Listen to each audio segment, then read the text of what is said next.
ஓம் சாந்தி. எல்லோரும் குஷியாக இருக்கிறீங்களா? எல்லோருக்கும் சிவராத்திரி நல்வாழ்த்துக்கள். 27/2/2025. இன்றைக்கி பாப்தாதா சொல்கிறாங்க, இனிமையான குழந்தைகளே, இந்த ஞான மார்க்கத்தில் மட்டும்தான் உங்களுக்கு சத்தியத்தின் துணை இருக்குது. அந்த சத்தியமான தந்தையின் துணையில் உட்காந்துட்டு இருக்கிறீங்க. ஸோ இதுதான் உண்மையிலே சத் சங்கம், உண்மையானவருடைய துணை அப்படின்னு அர்த்தம். ஸோ ஒரு பாபாவுடைய நினைவில் இருக்கிறீங்க அப்படின்னாலே சத்தியமானவருடைய துணையில் இருக்கிறீங்க அப்படின்னு புரிஞ்சுக்கணும் இல்லையா? நினைக்கும் பொழுதெல்லாம் அவருடைய துணை உங்களுக்கு இருக்குது, மறக்கும் பொழுதெல்லாம் அவரை விட்டு நீங்கள் தூரமாக போயிட்டீங்க. அப்பயும் துணை போயிடுச்சுன்னு சொல்ல முடியாது, நீங்கள் தூரமாக போயிட்டீங்க. ஆனால் நீங்கள் தூரமாக போயிட்டீங்கன்னா அப்புறம் என்ன பண்ண முடியும் பாபா? ஸோ நினைவில் இருக்க சத்தியமானவருடைய தொடர்பில் இருக்கிறீங்கன்னு புரிஞ்சுக்கோங்க. கேள்வி: குழந்தைங்களுக்கு ஏன் சத்தியத்தின் துணை தேவைப்படுது? ஏன்னா சத்தியமான தந்தை, சத்தியமான டீச்சர், சத்தியமான சத்குரு, இவங்க தொடர்பில் இருக்கிறதன் மூலமாக மட்டும்தான் தமோ பிரதானமான ஆத்மாக்கள் சதோ பிரதானமாக ஆகிறோம். அதாவது அழுக்கில் இருந்து அழகாகிறோம். ஸோ சத்தியமானவருடைய தொடர்பு இல்லை அப்படிங்கிறதுனால தான் நீங்கள் பலகீனமாக ஆனதே, அவரை விட்டு வெளில வந்தது.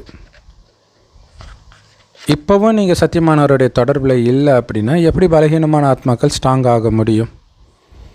சத்தியமான தந்தையுடைய தொடர்பில் இருப்பதன் மூலமாக மட்டும்தான் தூய்மையின் சக்தி ஆத்மாக்களுக்கு வரும். நம்மளுடைய படகு 21 பிறவிக்கு கரை சேர்ந்து போயிடும். 21 பிறவிக்கு திரும்ப வராது இந்த அழுக்கான உலகத்துக்கு. அது எவ்வளோ பெரிய விஷயம் இல்லையா? ஓம் சாந்தி. ஆத்மாக்கள், அதாவது குழந்தைங்க, சத்தியமானவருடைய தொடர்பில் உட்காந்துட்டு இருக்கிறீங்க. ஸோ மெயினாக பாபா சொல்கிறாரு, ஏன் சத்தியமானவருடைய தொடர்பு வேணும்? இல்லாட்டினா அழகாக முடியாது, பலசாலி ஆக முடியாது, 21 பிறவிக்கு தூய்மையின் சக்தியை நிரப்பிக்க முடியாது. ஸோ அப்போ தூய்மையாகணும்னா அவருடைய தொடர்பில் இருக்கணும், அவருடைய தொடர்பில் மட்டும்தான் இருக்கணும். ஓம் சாந்தி. சத்தியமானவருடைய தொடர்பில் குழந்தைங்க உட்காந்துட்டு இருக்கிறீங்க. ஒவ்வொரு கல்பத்திலும் சங்கமயுகத்தில் மட்டும்தான் குழந்தைங்க சத்தியமானவருடைய தொடர்பில் உட்கார முடியும், வேறு எந்த யுகத்திலையும் உட்கார மாட்டோம். ஸோ உலகத்தினருக்கு சத் சங்கம்னா என்னன்னே தெரியாது, சத்தியமானவருடைய தொடர்புன்னு தெரியாது. ஆளாளுக்கு இங்கே சத்சங்கம் நடக்கும்னு சொல்லிக்கிறாங்க. சத்சங்கம்னா சத்தியமானவருடைய தொடர்பு. ஆனால் அவங்க காலகாலமாக அதை யூஸ் பண்ணிகிட்ருக்குறாங்க. பக்தி மார்க்கத்தினர் சொல்கிறாங்க, நாங்கள் இன்னாருடைய சத்சங்கத்துக்கு போனோம், அவருடைய சத்சங்கத்தை கேட்டோம், இவருடைய சத்சங்கத்தை கேட்டோன்றாங்க. பாபா சொல்கிறாரு, சத்தியமான சத்சங்கத்துக்கு யாரும் போகிறது கிடையாது பக்தி மார்க்கத்தில். ஏன்னா சத்சங்கமே ஞான மார்க்கத்தில் தான் நடக்கும், அது இந்த சங்கமயுகத்தில் தான் இருக்குது. சத்தியமானவருடைய தொடர்பில் நீங்கள் தான் உட்காந்துட்ருக்கிறீங்க சத் சங்கத்தில். சத் சங்கம்னா என்ன அர்த்தம்? சத்தியமானவருடைய தொடர்பு. ஸோ சத்தியமான தந்தையின் தொடர்பில் உட்காந்துட்ருக்கிறோம். வேறு எங்கேயுமே ஆத்மாக்கள் பரமபிதா பரமாத்மாவுடைய தொடர்பில் உட்கார்றது கிடையாது. உண்மையை சொல்லணுன்னா அவங்களுக்கு அப்பாவை பற்றி தெரியாது. சொல்லலாம், சத்சங்கத்துக்கு போகிறோன்னு அவங்க சொல்லலாம், ஆனால் அவங்க தேக உணர்வில் தான் இருப்பாங்க. இல்லை, இப்போ நிறைய பேர் இந்த சிவராத்திரியில் விடிய சத்சங்கம் லைவ் போடுறது எல்லாம் பண்ணுறாங்க, ஆனால் தேக உணர்வில் தானே இருப்பாங்க. ஈஷா யோகாவில் பாட்டு, டான்ஸு, ஆத்மான்ற உணர்வில் இருப்பாங்க. அங்கே கடவுளோடு இருக்கிறோன்னா இருப்பாங்க.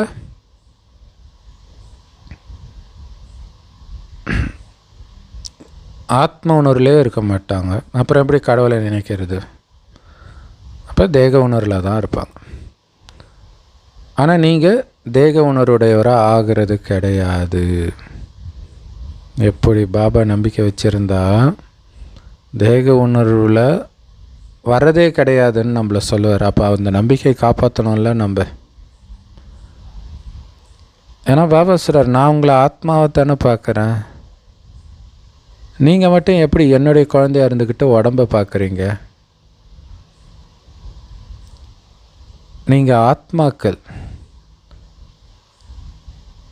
சத்தியமான தந்தையின் தொடர்பில் உட்கார்ந்துட்டு இருக்கிறீங்க. வேறு யாருமே சத்தியமானவருடைய தொடர்பில் உட்கார முடியாது, எந்த மனிதனும்.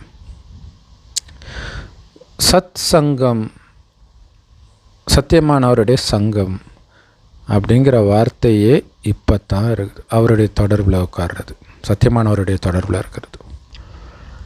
பாபா சத்தியமானவருடைய தொடர்பு, சத் சங்கம் அப்படின்னா என்ன அப்படிங்கிற துல்லியமான அர்த்தத்தை இப்போ தான் புரிய வைக்கிறேன். மற்றபடி புரியாமலே சத்சங்கத்துக்கு போகணும் அப்படின்னு சொல்லிக்கிட்டே இருக்கிறாங்க. ஆனால் நமக்கு சொல்கிறார், குழந்தை, சத்சங்கன்னா சத்தியமான தந்தையுடைய தொடர்பில் இருக்கிறது. அப்படி யாராவது இருக்கிறாங்களா? யாருமே கிடையாது, உங்களை தவிர.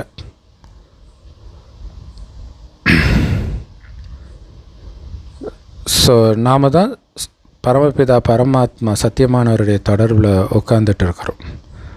அவருக்கு நமக்கு சத்தியமான அப்பா இல்லையா, உண்மையான அப்பா அவர் தான், உண்மையான ஆசிரியர் அவர் தான், உண்மையான குரு அவர் தான். ஸோ இப்போ ஒரு சிவனுடைய கதையில் பார்த்திங்கன்னா, சனீஸ்வரன் சிவனை பிடித்தார், சனி பிடிச்சது அப்படின்னு சொல்லுவாங்க இல்லையா, 6 நாழிகைக்கு. ஸோ அதுக்கு பிறகு சிவன் தண்டனை கொடுப்பார் சனிக்கு. சனி பயந்துட்டு ஓடி போய் ஒளிவார்.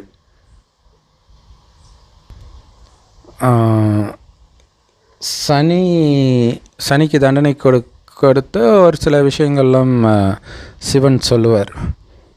அப்போ சனி சொல்லுவார், மன்னிப்பு கேட்பார். மன்னிப்பு கேட்டுட்டு சொல்லுவார், மகாதேவர் அதாவது சிவபெருமான் சொன்ன மாதிரி அறிவுரையை இதுவரை எனக்கு யாருமே, ஏன் என் தந்தை சூரிய தேவன் கூட சொன்னது கிடையாது. நான் கெட்டு போனதுக்கு அதுவும் ஒரு காரணம். சூப்பரான விஷயம் இல்லை? அப்படின்னா என்ன, சூரிய தேவன் என்ன, சூரிய வம்சம். சூரிய வம்சத்தில் கூட யாரும் பாபா சொல்கிற ஞானத்தை கொடுக்க மாட்டாங்க. அப்போ யாருமே அப்போ அது ஒரு காரணம் இல்லையா? நம்ம வழி நடத்த யாரும் இல்லைன்றதுனால தான் சுற்றி எல்லாமே வழிக்கு எடுத்துகிட்டு தான் இருக்கும். அதனால தான் இறங்கி வந்திருக்கிறோம். இப்போ பாபா அதுதான் சொல்கிறார், உண்மையான அப்பா இல்லையா. பாபா சொல்கிறது தான் சத்தியமான வழி. சத்தியமான வழினா கரெக்டான வழி. அப்போ உண்மையான ஆசிரியர் குருவாகி சொல்லி கொடுக்குறார். அவருடைய தொடர்பில் இருக்கிறோம். சத்தியம்ன்ற வார்த்தைக்கே இப்போ தான் அர்த்தம். சத்திய சொரூபமாக இருக்கிறது. அந்த சத்தியம்ன்ற வார்த்தையை வச்சே பாபா நிறைய சொல்லுவார். நீங்கள் இங்கே பாபா முன்னாடி மதுபனில் இருந்தாலும் சரி, வீட்டில் இருந்தாலும் சரி, உங்களை நீங்கள் ஆத்மானு உணர முடியும் தானே. உணர்ந்து அப்பாவை நினைவு செய்யுங்க இல்லையா. இங்கே நினைக்கிறது தான் முக்கியம். பாபா கூடவே இருந்துட்டு பாபாவை நினைக்காமலாம் இருக்க முடியும். வீட்டில் இருந்துக்கிட்டு பாபா நினைவிலே மூழ்கி இருக்கவும் முடியும். அதான் பாபா சார், என் கூடவே இருக்கிறவங்கள விட சில தாய்மார்கள் பந்தனத்தில் சிக்கிக்கிட்டு அப்படி என்னை நினச்சி உருகிறாங்க. அவங்க இங்கே இருக்கிறவங்களோட உயர்ந்த பதவி அடைவாங்கன்னு பாபா சொல்லியிருக்கார். ஸோ ஆத்மாக்களாகிய நாம் நம்மளுடைய சத்தியமான தந்தையை நினைக்கிறோம், சத்தியமானவருடைய தொடர்பில் இருக்கிறோம். சுற்றி அவர் தான் இருக்கிறாரு. அதாவது love you Baba, love you Baba. குரானில் நீங்கள் வலது பக்கம் திரும்பினாலும் அல்ல, இடது பக்கம் திரும்பினாலும் அல்ல, மேலே திரும்பினாலும் அல்ல, கீழே திரும்பினாலும் அல்ல, அல்லா இல்லாத திசையே இல்லை அப்படின்னா என்ன அர்த்தம்? நினைவு. திரும்புகிற பக்கமெல்லாம் பாபா மட்டுமே தெரிகிறார் அப்படின்னா அவர் நினைவு தானே இருக்கும் இல்லை. எங்கே பார்த்தாலும் எங்கே போனாலும் பாபா கூடவே இருக்கணும். அதுதான் முக்கியமான விஷயமே. அந்த ஒளியை கூடவே வச்சுக்கணும். அதுதான் அலாவுதீன் அற்புத விளக்கம் படத்தில் அந்த ஒரு விளக்க ஹீரோ கமல் வச்சுருப்பார் இல்லையா. ஏன்னா அந்த விளக்கு எப்போ அப்படி தேய்ச்சாலும் உடனே பூதம் வரும், அவருடைய ஆசையை நிறைவேற்றிடும். அப்புறம் அவருக்கு என்ன கவலை? ஸோ அந்த மாதிரி ஒரு அற்புத விளக்கு பாபா தான். அந்த பாபா இப்போ மதுபனில் இருக்கிறார். பாபா எங்கே வேணாலும் இருக்கட்டும், ஆனால் நீங்கள் நினைக்கணும், அதுதான் முக்கியமான விஷயம். அதுக்கு நிறைய யுக்திகளை பாபா கொடுக்குறார். நினைத்தால் மட்டுமே உங்களுடைய பாவங்கள் அழியும். நாம் 16 கலைகள் நிரம்பியவர்களாக மாறிக்கிட்டு இருக்கிறோம். ஸோ நிரம்பி அனுப்புகிறார் சத்தியுகத்தின் தொடக்கத்துக்கு. பிறகு அப்படியே கொஞ்சம் கொஞ்சமாக ஏணிப்படியில் இறங்க இறங்க கலைகள் குறைஞ்சிக்கிட்டே இருக்குது. முதல்ல பக்தி கலப்படமற்றதாக இருக்கும். பிறகு ஏணிப்படியில் இறங்க இறங்க பக்தி கலப்படம் ஆகிற காரணத்தினால நீங்கள் தமோ பிரதானமாக ஆகிடுறீங்க இல்லையா? தமோ பிரதானம் ஆகிறதுக்கு காரணம் என்ன? கலப்படம் ஆகிடுது பக்தி. ஸோ கண்டிப்பாக சத்தியமானவருடைய தொடர்பு வேணும். மீண்டும் தூய்மை ஆகிறதுக்கு பாபாவுடைய தொடர்பை விட்டால் வேறு வழியே கிடையாது. பக்தி கூட கடவுளை விட்டு எட்ட தான் போகுது. ஸோ சத்தியமானவர் தொடர்பு இல்லாமல் நீங்கள் எப்படி தூய்மையாக முடியும்? அந்த சத்தியமான திரும்ப திரும்ப திரும்ப ஒரே பாயிண்ட்டை பாபா சம்மட்டியில் அடிக்கிற மாதிரி நெஞ்சில் இறக்கிக்கிட்டு இருக்கிறாரு பாருங்க. சத்தியமான தந்தை இல்லாமல் உங்களால் எப்படி தூய்மையாக முடியும்? சத்தியமான தந்தையுடைய தொடர்பு இப்போ தான் கிடச்சிருக்கு. ஒரு வார்த்தையிலும் அந்த சத்தியமான தந்தை ஞாபகப்படுத்துகிறார். தெரியுதா? மற்ற தந்தைக்கும் இதுக்கும் வித்தியாசம் என்னன்னு தெரியுதா? ஸோ அவரை நினைக்கணும், அவருடைய தொடர்பிலே இருக்கணும். அதுக்கு தான் சகல உறவு சம்பந்தம் எல்லாத்தையும் பாபாவோட மட்டும் வைக்கணும் அப்படின்னு சொல்கிறது. ஸோ நினைவே தொடர்பு தான். இது சத்தியமானவருடைய தொடர்பு, சத்தியத்தின் தொடர்பு. உங்களுக்கு அந்த உடல் இருந்தாலும் ஆத்மாக்கள் என்னைத்தான் நினைக்கணும், உடலை மறந்து நினைங்கள். இதுதான் சத்தியத்தின் தொடர்பு. ஒரு முக்கியமான சிலருடைய தொடர்புனால் ஒருத்தர் கெட்டு போயிட்டார் அப்படின்லாம் சொல்லுவாங்க. அதனால தான் அவர் தேக உணர்வில் வந்துட்டார் அப்படிலாம் சொல்லுவாங்க. ஸோ அதுக்கு தான் பாபா சொல்கிறார், சத்தியமான தந்தையுடைய தொடர்பில் மட்டும் இருந்தீங்கன்னா நீங்கள் தமோ பிரதானத்துலேருந்து சதோ பிரதானமாக, தேக உணர்வுலேருந்து ஆத்ம உணர்வுடையவராக மாறிடுவீங்க. பாபா சொல்கிறார், நான் ஒரே ஒரு தடவை தான் வரேன் குழந்தை. அந்த பரந்தாமத்தில் இருக்கும் பரமாத்மாவுடைய தொடர்பு இப்போ உங்களுக்கு இருக்கிறதுனால 21 பிறவிக்கு உங்களுடைய படகு கரையை கடந்துடுது. 21 பிறவிக்கு திரும்பி வர முடியாது இங்கே கலியுகத்துக்கு அல்லது துக்கத்திற்கு. தேக உணர்வே இருக்காது. பிறகுதான் தேகத்தின் தொடர்பே ஏற்படுது. அதுவும் நாடகத்தில் பதிவாகி இருக்குது. இறங்கு முகம். பாபா சொல்கிறாரு, குழந்தைங்க எப்போ என்னுடைய தொடர்பில் இருக்கிறீங்களோ அல்லது என்னுடைய துணையை வச்சிருக்கிறீங்களோ அப்போ தான் நீங்கள் சதோ பிரதானமாக ஆக முடியும். ஸோ இதை தங்க யுகத்தினராக ஆகிறீங்கன்னும் சொல்லலாம், சதோ பிரதானம் ஆகிறது. ஏன்னா சதோ பிரதானமாக தங்க யுகத்தில் தானே இருப்பாங்க. ரிஷி முனிவர்கள் நினைக்கிறாங்க கர்மத்தின் பாதிப்பு ஆத்மாவில் ஒட்டாது, எல்லா ஆத்மாவும் பரமாத்மா தான், தூய்மையானவங்க தான் அப்படி நினச்சிக்கிறாங்க.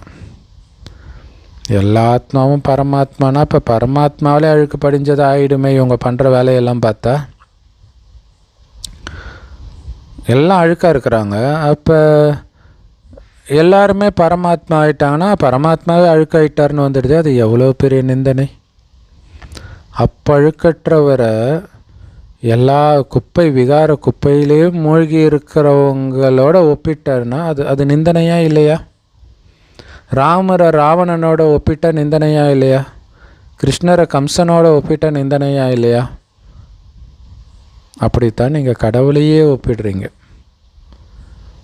பரமாத்மாவில் மட்டுமே எந்த கலப்படமும் ஒட்ட முடியாது.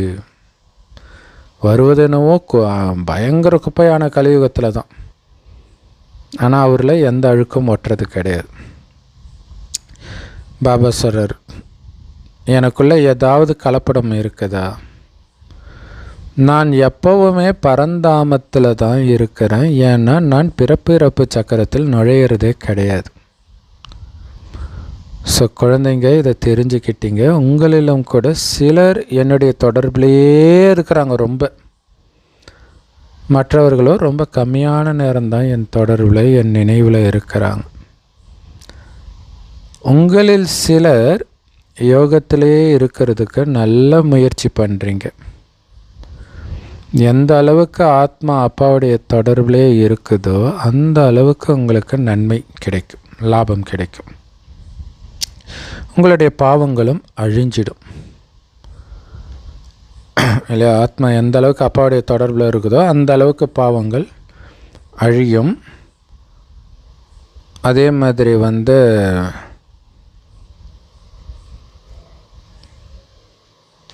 உங்களுக்கும் நன்மையும் கூட. பாவம் அழிய உங்களுக்கு நன்மையை சேர்த்துக்கிறீங்க. ஸோ அந்த அளவுக்கு நினைவில் இருக்கிறதுக்கு சில குழந்தைங்க தான் நல்ல முயற்சி பண்ணுறாங்கன்ற, ரொம்ப கம்மியான குழந்தைங்க. பாபா சொல்கிறாரு, ஆத்மாக்களே உங்கள் அப்பாவாகிய என்னை மட்டும் நினைவு பண்ணிட்டு இருங்க, என்னுடைய தொடர்பில் மட்டும் இருங்க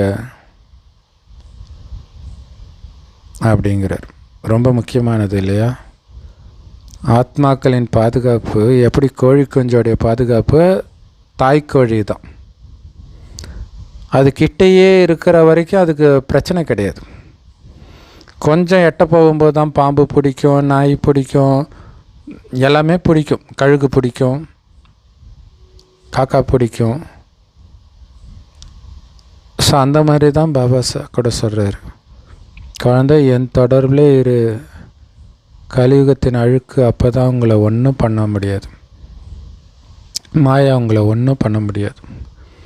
ஸோ சனி சிவனை பிடிக்க வரும்பொழுது என்ன ஐடியா கொடுப்பாங்கன்னா, சிவனை கங்கையின் நடுப்பகுதியில் போய் சிவனை ஒளிஞ்சிக்க சொல்லுவாங்க.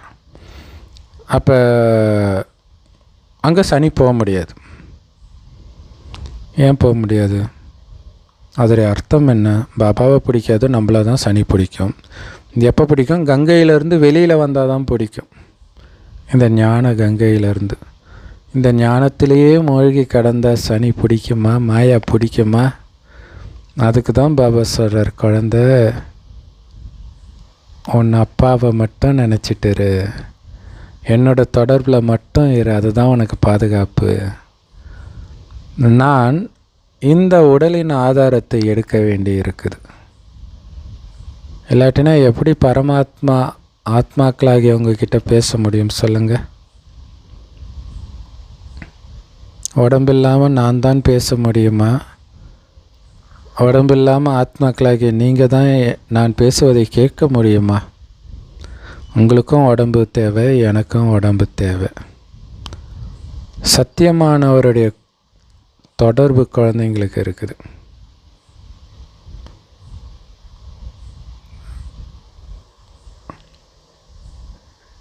ஸோ அந்த சத்தியமான தந்தையுடைய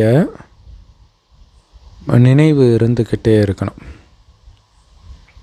ரொம்ப முக்கியமான விஷயம் அது.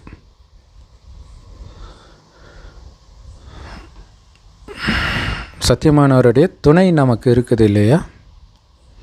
இப்போ சத்தியமானவரைத்தானே நினைவு பண்ணிக்கிட்டே இருக்கணும். கூட யார் இருக்கிறாங்களோ அவங்க நினைவு இயல்பாக இருக்கும் தானே. இங்கே நீங்கள் நினைச்சாலே அவர் உங்கள் கூட தான் இருப்பார். அவர் கூட இருந்தாலே உங்களுக்கு நினைவு இருக்க தானே செய்யும். ஸோ முடிந்த அளவுக்கு நீங்கள் அங்கே போய் நினைக்கிறது தான் பெஸ்ட்டு. பட் இங்கேயும் அவரை நினைக்கலாம், இங்கே அவரை எடுத்துகிட்டு வரலாம். ஆனாலும் நாம் அங்கே தானே போக போகிறோம், நம்மளை அழைச்சிட்டு போகிறதுக்கு தானே அவரே வந்திருக்கிறாரு. ஸோ அதனால் ஏன்னா நீங்கள் அங்கே போனால் தான் இங்கே இருக்கிற எல்லாத்துலேருந்தும் விடுபட்டு இருப்பீங்க, அதையும் புரிஞ்சுக்கணும். இங்கே இருக்கிற விஷயங்களில் புத்தி சிக்கினாலே பிரச்சனை தான். ஸோ அப்போ உங்களை காப்பாற்ற வந்திருக்கிறோன்னா நீங்கள் தானே அங்கே போகணும். நிறைய புராண கதைகளில் தேவர்களுக்கு ஒரு பிரச்சனை வந்தால் கைலாயத்துக்கு போயிடுவாங்க சிவனை தேடி. ஆனால் விஷயம் என்னென்னா கைலாயத்தில் இருக்கிறது தான் உங்களுக்கு பாதுகாப்பு. அதுதான் சிவனோடவே இருக்கிறது, பரந்தாமத்தில் இருக்கிறது. பரந்தாமத்தை தான் பக்தியில் கைலாயம் அப்படின்னு சொல்கிறாங்க. ஸோ குழந்தைங்களுக்கு சத்தியமானவருடைய தொடர்பு கிடைச்சிருக்குது. ஸோ அப்படிப்பட்ட சத்தியமான தந்தையை நினைவு பண்ணிக்கிட்டே இருக்கணும், நிரந்தரமாக நினைக்கணும். அவர் நினைவில்லாத ஒரு வினாடி கூட இருக்கக்கூடாது. அது அவ்வளோ சுகத்தை கொடுக்கும். எந்த காரியம் செய்தும் அவருடைய நினைவு கட்டாகாமல் பார்த்துக்கோங்களாம், சூப்பராக இருக்கும். ஸோ ஆத்மாக்கள் அந்த சத்தியமானவருடைய தொடர்பில் இருக்கணும். ஆத்மாக்கள் அற்புதம் நிரம்பியது. பரமாத்மாவும் எவ்வளோ அற்புதம் நிரம்பியவர். அற்புதம் அற்புதம் அற்புதம் அப்படின்ட்டு வள்ளலார் கூட சொல்லியிருப்பார். பாபா சொல்கிறாரு, ஆத்மாவே அற்புதம், பரமாத்மாவும் அற்புதம். இல்லை, பரமாத்மாவோடு இந்த ஞானம் இருக்கிறது எவ்வளோ பெரிய அற்புதம். அதை அடைந்த நாம எவ்வளோ பெரிய அற்புதம். இந்த உலகமே அற்புதம்ன்றார். இந்த உலக சக்கரம் தொடர்ந்து சுற்றிக்கிட்டே இருக்குது. இது எவ்வளோ பெரிய அற்புதம். மனிதர்கள் ஆகாயம், பிரபஞ்சம், இந்த கோள்கள், அந்த கோள்கள், சுனிதா வில்லியம்ஸ் மேலே ஏதாவது கிடைக்குமா பார்க்க போயிருக்கிறாங்க. ஆனால் பாவம், ஆத்மாவே ஒரு அற்புதம். இந்த காலச்சக்கரத்தில் நடந்ததே நடக்குன்றது எவ்வளோ பெரிய அற்புதம். இது எதுவுமே அவங்களுக்கு தெரியல. இந்த அற்புதத்துக்குள்ளே போயிட்டோன்னா வேறு எதுவுமே நமக்கு அற்புதமாகவே தெரியாது, ஆனந்தமாகவே தெரியாது. இதுதான் இந்த ஏகாந்தம் ஏகாந்தம்னு பாப்பா தொடர்ந்து சொல்லிக்கிட்டே இருக்கிறார் இல்லையா. இந்த நாடகம் முழுவதும் நீங்கள் முழு பாகத்தை ஆல்ரவுண்டு பார்ட்டு நடிக்கிறவங்க.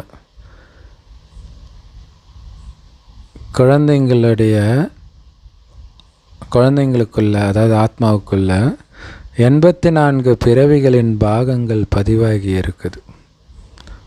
குட்டி ஆத்மா, கண்ணுக்கே தெரியாத ஆத்மா, அதில் 5000 வருடத்தின் நடிப்பு பதிவாகிருக்குது. 84 பிறவிகளின் நடிப்பு பதிவாகிருக்குதுன்றது எப்படிப்பட்ட அற்புதம். ஸோ தங்க யுகத்தின் ஆத்மாக்களும் இருக்கிறாங்க, இப்போ கலியுகத்தில் இருக்கிற ஆத்மாக்களும் இருக்கிறாங்க. நீங்கள் தங்க யுகத்தின் ஆத்மாக்களை எடுத்துக்கிட்டாலும் சரி, இப்போ கலியுகத்தின் ஆத்மாக்களை எடுத்துக்கிட்டாலும் சரி, ஆல்ரவுண்டு பார்ட் உங்களுக்கு மட்டும்தான் கிடைக்கிது. நாடகத்தில் சிலருடைய பாகம் சத்யுகத்தின் தொடக்கத்திலேயே கிடைச்சிடுது. சிலர் பாதியிலிருந்து வராங்க, சிலர் கடைசியில் கூட வராங்க, ஓரிரு பிறவி. எவ்வளோ அற்புதமான நாடகம். வெளியில் போடுற மேடை நாடகமெல்லாம் எல்லைக்குட்பட்டது 1 மணி நேரம் 2 மணி நேரம், அவ்வளோதான். உண்மையிலே அந்த நாடகம் போடுற பழக்கமே சமீபமாக வந்தது தான்ற. எவ்வளோ சூப்பரான விஷயம் இல்லையா. சமீபமாக தான் அந்த பழக்கமே வந்திருக்குன்ற. இப்போ சயின்ஸோடைய வேகம் அதிகமாக இருக்குது. தங்க யுகத்தில் சயின்ஸோடைய பலம் அதிகமாக இருக்கும். புது உலகம் ரொம்ப சீக்கிரமாக உருவாயிடும்ன்றார். ஸோ இதை டெல்லியோட கம்பேர் பண்ணி 2-3 நாள் முன்னாடி சொன்னார் இல்லையா. புது டெல்லி உருவாக 8-10 வருஷம் ஆச்சாம். சொர்க்கத்தில் இருக்கக்கூடிய லேபருக்கும் இங்கே இருக்கிற லேபருக்கும் பெரிய வித்தியாசம் இருக்கும். அங்கே எல்லாம் ஆரோக்கியமாக இருப்பாங்க, கட்ட கட்ட கட்ட கடன்னு வேலை செய்வாங்க, புத்தி கூர்மையாக இருக்கும். அப்போ எல்லாம் டல்லான பிறகே 8-10 வருஷத்தில் முடியுதுன்னா அங்கே எவ்வளோ சீக்கிரமாக பண்ணுவாங்க. அதுவும் டெக்னாலஜிலாம் பயங்கரமாக இருக்கும். இப்போ சென்னை சில்க்ஸ்லாம் பார்த்திங்கன்னா ஒரு நாள் போகிறோம் மொட்டையாக இருக்குது, அடுத்த நாள் போனால் ஃபுல்லாக சென்னை சில்க்ஸ் ரெடி ஆகிடுது, எல்லாம் ரெடிமேடாக வச்சுருப்பாங்களாம். ஸோ ஆச்சரியமாக இருந்தது. இப்போ சொர்க்கம் எப்படி இருக்கும் யோசிச்சு பாருங்கள். ஸோ டக்குன்னு உருவாயிடும் புது உலகன்றார். அங்கே முக்கியமான விஷயமே தூய்மையின் சக்தி தான் இல்லையா? அங்கே சயின்ஸ் அவ்வளோ பலமாக இருக்கிறதுக்கு காரணமே தூய்மையின் சக்தி தான். இப்போ ஆத்மாக்கள் பலகீனமாக இருக்குது, அங்கே பலசாலியாக இருக்கும் ஆத்மாக்கள். லக்ஷ்மி நாராயணன் சக்திசாலிகள், ராவணன் அந்த சக்தியை உங்ககிட்டேருந்து அபகரிச்சிட்டான். இப்போ அந்த ராவணன்கிட்டேருந்து சக்தியை மீட்கிறீங்க, ராவணனை அழிக்கிறீங்க. அதனால் நீங்கள் ரொம்ப ரொம்ப ரொம்ப சக்திசாலிகளாக ஆகிறீங்க. ராவணனை அழிக்கிறதுனால ரொம்ப சக்திசாலியாக ஆகிறீங்க. ஸோ எந்த அளவுக்கு ஆத்மாக்கள் சத்தியத்தின் தொடர்பில் இருக்கிறீங்களோ, அதாவது எந்த அளவுக்கு ஆத்மாக்கள் பாபாவை நினச்சிக்கிட்டே இருக்கிறீங்களோ, அந்த அளவுக்கு நீங்கள் சக்திசாலியாக ஆகிக்கிட்டே இருப்பீங்க. நீங்கள் சக்திசாலி ஆக ஆக ராவணன் செத்துக்கிட்டே இருப்போம். இதுதான் இங்கே முக்கியமான விஷயமே. ஸோ சத்தியமானவருடைய தொடர்பிலே இருக்கணும். சத்தியமானவருடைய தொடர்பிலே இருக்கிறேன் அப்படின்ற அந்த உணர்வுலேயே நீங்கள் இருக்க இருக்க இருக்க இருக்க உங்களை சுற்றி வைப்ரேஷன் பவர்ஃபுல்லாக ஆகும்.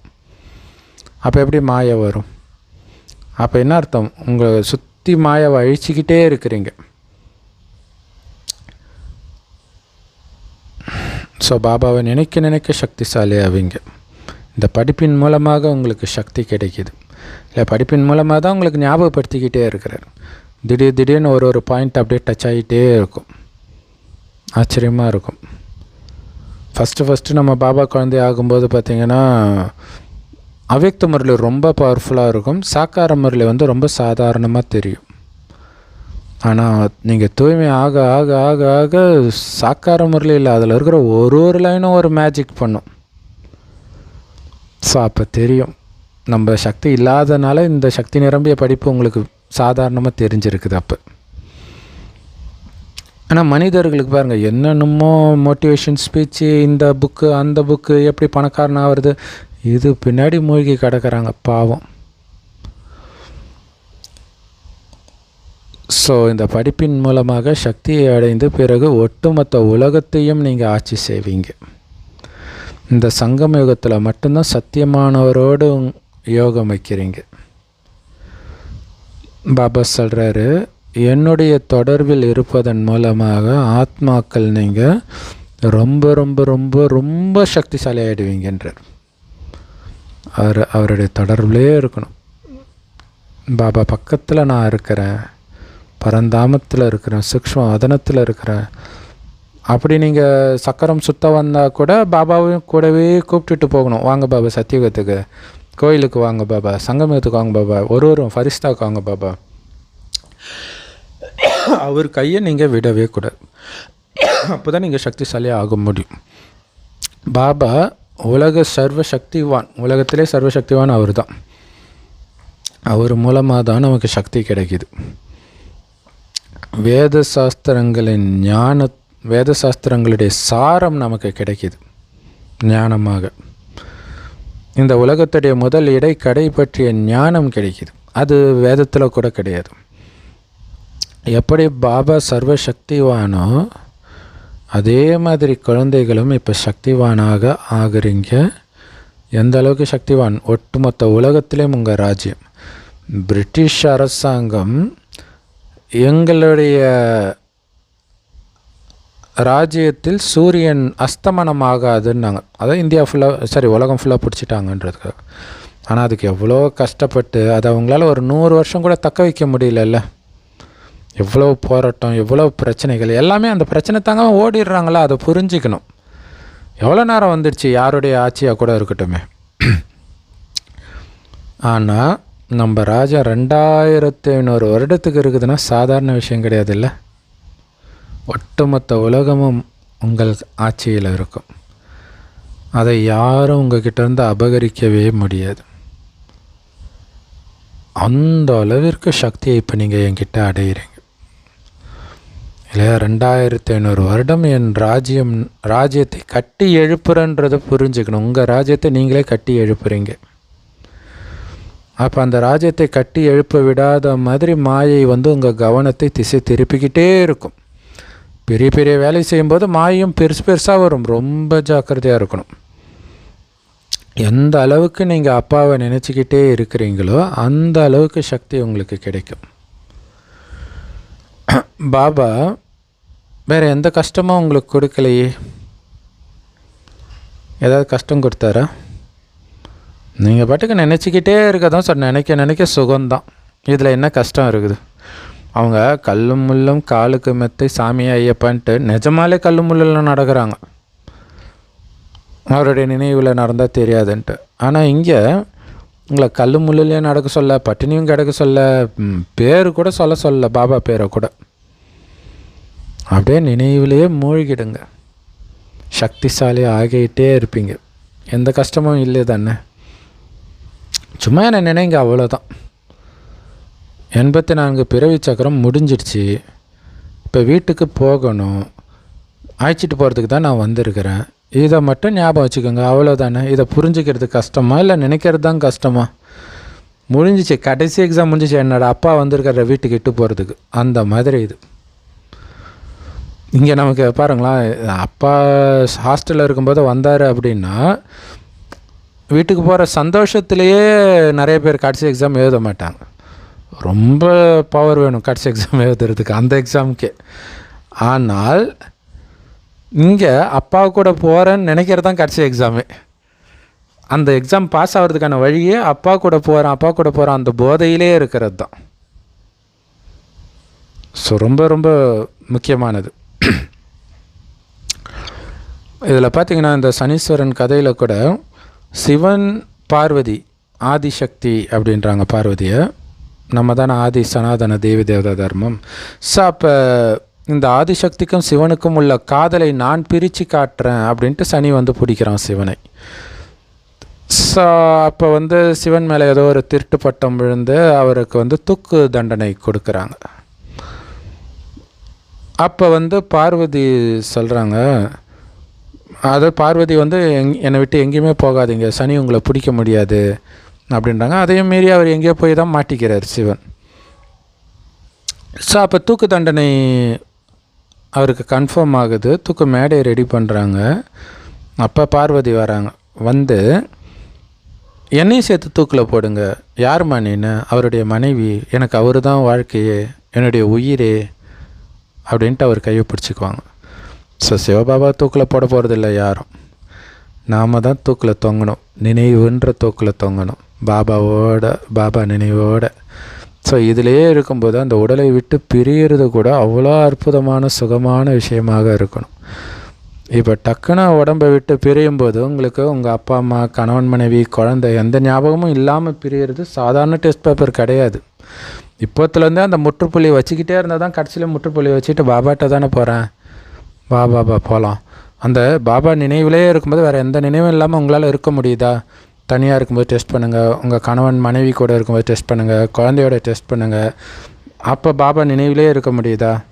ஏன்னா ஒருத்தரோட பேசும்போதும் அவங்க உங்களை கட்டி போடுறாங்க. சின்ன சின்ன கயிறாவது கட்டும். அந்த சின்ன கயிறு தான் உங்களை போக விடாமல் பண்ணிவிடும். ரொம்ப எச்சரிக்கையாக இருக்கணும். ஸோ இப்போ பாபா வந்திருக்கார், வீட்டுக்கு போனோம், அவ்வளோதான். வேறு ரொம்ப விஸ்தாரமாக உள்ளே போக தேவையில்லைன்றார். எப்படி சொர்க்கத்தில் எப்படி சொர்க்கம் வரும், எப்படி மலையெல்லாம் உடஞ்சாது எப்படி மறுபடியும் வரும், விலங்குகள்லாம் வருமா, இதெல்லாம் தேவையா? வீட்டுக்கு நீங்கள் போகணும். வீடு எப்படி இருக்கும் அங்கே போய் பார்த்துக்கோங்க, முடிஞ்சு போச்சு. எப்படி இருந்ததோ அதே மாதிரி இருக்க போகுது இல்லை? அந்த நினைவில் இருக்கணும். ஏன்னா இந்த மாதிரி விஷயத்தில் நீங்கள் பாபா நினைவிலும் இருக்க மாட்டீங்க, சொர்க்கத்துக்கு போயிடறன்ற அந்த போதையிலையும் இருக்க மாட்டீங்க, ஆராய்ச்சியில் இறங்கிடுவீங்க. ஸோ அதுதான் தேவையில்லைன்றார் பாபா. விதையை புரிஞ்சுக்கிட்டிங்கன்னா ஒட்டுமொத்த மரமும் எப்படி வெளிப்படுதுன்றதை நீங்கள் புரிஞ்சிக்க முடியும். ஸோ எல்லாமே உங்களுடைய புத்தியில் ஒரு சாரமாக இப்போ இருக்குது. தனித்துவமான விஷயம் இது, யாருக்குமே தெரியாது. ஆனால் மக்களுக்கு என்ன தான் கிடைக்குதோ இந்த பக்தி மார்க்கத்தில் எப்படி தடுமாறி கும்பமேளாவில் பாருங்கள், எத்தனையோ பேர் இறந்தாலும் மீண்டும் மீண்டும் கூட்டம் குறையல. அவ்வளோ முயற்சி பண்ணுறாங்க பக்தியில். ஆனால் எதையுமே அடையிறது கிடையாது. எவ்வளோ விஷயம் அந்த கும்பமேளாவில் பல தடவை ஃபயர் ஆக்சிடெண்ட் ஆச்சு, கூட்ட நெரிசலில் இறந்தாங்க, பெண்கள் குளிக்கும்போது அதை வீடியோ எடுத்து சேல்ஸ் பண்ணுறாங்கன்னு பெரிய பிரச்சனையாச்சு. கூட்டம் குறையல அப்பயும் இல்லையா? அப்படி போயும் கூட அதனால் எதையாவது அடையிறாங்களா அப்படின்னா எதையுமே அடையிறது கிடையாது. பாபா சொல்கிறாரு, நான் உங்களை உலகத்துக்கே எஜமானர்களாக ஆக்குறேன். யோக பலத்தின் மூலமாகத்தான் நீங்கள் உலகத்துக்கே எஜமானர்கள் ஆகுறீங்க. யோக பலத்தின் மூலமாக இல்லையா? பாபா நம்மளை உலகத்துக்கே எஜமானராக்கிட்டாருன்னா வேறு என்ன வேணும் உங்களுக்கு? அதுதான் உயர்ந்த பதவியே. இந்த உலகத்திலே நம்பர் 1 பதவி லக்ஷ்மி நாராயணன் பதவி தான். அதுவே கிடச்சிச்சின்னா வேறு என்ன வேணும்? அது கிடச்சிச்சின்னா ஒட்டுமொத்த உலகமும் உங்களோட இது. அப்படி ஆகிறதுக்கான வழி பாபா நினைவு தான். அப்படின்னும்போது நாம் ஏன் மற்றதை பண்ணி பதவியை இழக்கணும்? ஸோ நீங்கள் பண்ண வேண்டிய முயற்சி எல்லாம் விதையாகிய பாபாவை நினைவு பண்ணிக்கிட்டே இருக்கணும். அந்த விதையிலிருந்து வரதான் சிருஷ்டி மரம். விதை நினச்சிக்கிட்டே இருந்தீங்கன்னா அந்த சக்தி ஃபுல்லாக நிரம்ப நிரம்ப நிரம்ப நிரம்ப ஆரம்பத்திலே வர ஆரம்பிச்சிடுவீங்க. மெயின் தண்டுலே வந்துடுவீங்க. ஸோ பாரதத்தின் யோகம் ரொம்ப ஃபேமஸானது, பழம்பெரும் யோகம். யோகத்தின் மூலமாகத்தான் உங்களுடைய ஆயுள் நீண்டதாக ஆகுது. ஸோ சத்தியமானவருடைய தொடர்பில் இருக்கிறதன் மூலம் உங்களுக்கு எவ்வளோ நன்மைகள் கிடைக்கிது. உங்களுடைய ஆயுள் மிக நீண்டதாக ஆகுது. உங்களுடைய உடல் நோயற்றதாகவும் ஆகுது. இல்லை, ஆயுளும் அதிகரிக்குது, ஆரோக்கியமாகவும் இருக்கிறீங்க யோகத்தின் மூலமாக. ஸோ குழந்தைங்களுடைய புத்தியில் மட்டும்தான் இந்த விஷயங்கள் எல்லாம் தாரணையாகி இருக்குது. பிராமணர்களாகிய உங்களை தவிர வேறு யாருமே சத்தியமானவருடைய தொடர்பில் இல்லை. நீங்கள் பிரஜாபிதா பிரம்மாவுடைய குழந்தைகள், சிவபாபாவுடைய பேர குழந்தைகள் இல்லை. ஏன்னா பிரம்மாவுடைய குழந்தைங்க நீங்கள். பிரம்மாவுக்கும் அப்பா சிவபாபானா நம்ம அப்பாவுடைய அப்பா தாத்தா தானே நமக்கு. ஸோ அதனால் தாத்தாவுடைய சொத்து பேர குழந்தைக்கு வந்துடும் தானே. அப்போ உங்களுக்கு எவ்வளவு சந்தோஷம் இருக்கணும் அவருடைய பேர குழந்தை நான் தெரிஞ்சுக்கிட்டதன் மூலமாக. தாத்தா கிட்ட இருந்து உங்களுடைய ஆஸ்தியை நீங்கள் அடையிறீங்க. இது நினைவு யாத்திரை. நீங்கள் இந்த விஷயங்களெல்லாம்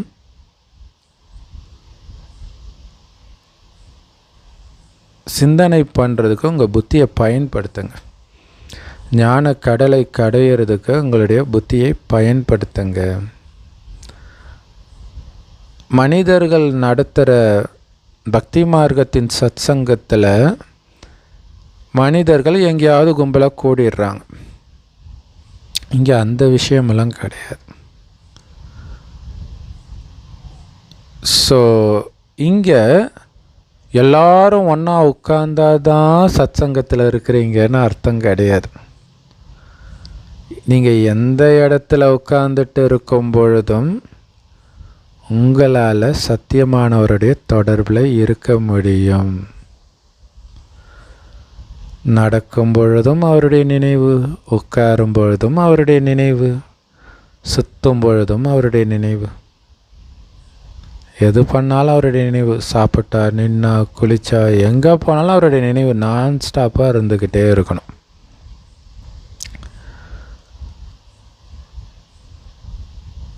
அப்படின்னா என்ன அர்த்தம்? சத்தியமானவருடைய தொடர்புலையே இருக்கிறீங்க சதா காலமாக.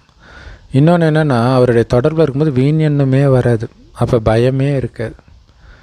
இதோடைய நினைவாக நாயன்மார்கள் கதை கூட இருக்கும். யாரோ ஒருத்தர் சிவனுடைய தீவிர பக்தராக இருக்கிறாரு. ராஜா ஏதோ குதிரை வாங்கிட்டு வர சொல்லி காசு கொடுக்குறாரு அவருக்கு. அவர் சிவனுடைய நினைவிலே இருக்கும்போது போகிற வழியில் சிவன் கோயில் பாழடைஞ்சு இருக்கிறத பார்க்குறாரு. ஆஹா, சிவன் கோயில் இப்படி இருக்கலாமா? என் கையில் காசு இருக்குது, இதனால தான் கடவுள் கொடுத்துருக்கிறாரு இப்படி இருக்குது.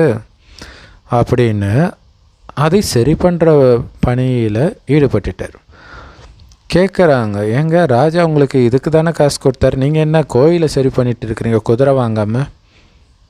அதெல்லாம் ஈசன் பார்த்துக்குவார் விடு அப்படின்ட்டு எல்லாத்தையும் முடிச்சுட்டு வரார். எங்கப்பா குதிரை ராஜா கேட்குறாரு. அதுக்கு அந்த நாயன்மார் சொல்கிறாரு, வரும் ராஜா, அரபுக்காரன்ட்டு சொல்லியிருக்கிறான், எடுத்துகிட்டு வருவான் அப்படின்ட்டு அவர் பாட்டுக்கு அவர் வேலையை பார்க்குறாரு. என்னடா பொய்யாடா சொல்கிறேன்னு பிடிச்சி உள்ளே போட்டாங்க. அவர் அரெஸ்ட் பண்ணியாச்சு. அப்போ பார்த்தா அரபு நாட்டுக்காரன் எடுத்துகிட்டு வரான் குதிரையை. யார்? நம்ம பாபா தான். அரபு நாட்டுக்காரன் மாதிரி ரொம்ப அழகாக அங்கே இருக்கிற நரியெல்லாம் பரியாக்கி அழிச்சிட்டு வராராம், நரியை குதிரையாக்கி. ஸோ அதை பார்த்த உடனே ராஜா இவரை விட்டுறாரு. அடுத்த நாள் போய் பார்த்தா குதிரையெல்லாம் நரி ஆயிடுச்சு. உனக்கு தேவை குதிரை தானே, நான் கொடுத்துட்டேன். அங்கே நிறைய இருந்துச்சுன்னா நான் என்ன பண்ணுறது, முடிஞ்சு போச்சு இல்லையா? ஸோ அந்த அளவுக்கு நீங்கள் பாபா நினைவில் பாருங்கள், பக்தி மார்க்கத்திலேயே இந்த கதையெல்லாம் நம்மளுடைய இப்போதைய அற்புதத்தின் நினைவாக உருவாக்கப்பட்டது தான். நடக்க முடியாததையும் நடத்தி காட்டுவார். கடலை பிளந்தார், யமுனையை பிளந்தார். வருதில்ல கதையில், கிருஷ்ணர் பிறக்கும்போது யமுனை நதி அப்படியே வழி விட்டது. மோசஸ் போகும்போது அப்படியே கடலே ரெண்டாக பிரிஞ்சு வழி விட்டது. நிஜத்தில் அது நடக்கிற விஷயம் கிடையாது. ஆனால் நான் அப்படி நடக்க முடியாத விஷயத்தை நடத்தி காட்டக்கூடிய சிவபெருமான்றது தான் அதோடைய ரகசியம். ஆனால் பாபா கேரண்டி கொடுத்துருக்கிறார், பட்டினியில் சாக மாட்டேன், கடைசியில் என்ன ஆனாலும் ஆகட்டும், பட்டினியில் சாக மாட்டேன்னு பாபா சொல்லிட்டார்ல. நீங்கள் நினைவில் இல்லை அப்படின்னாலே நீங்கள் தேக உணர்வில் இருக்கிறீங்கன்னு தான் அர்த்தம்ன்றார்.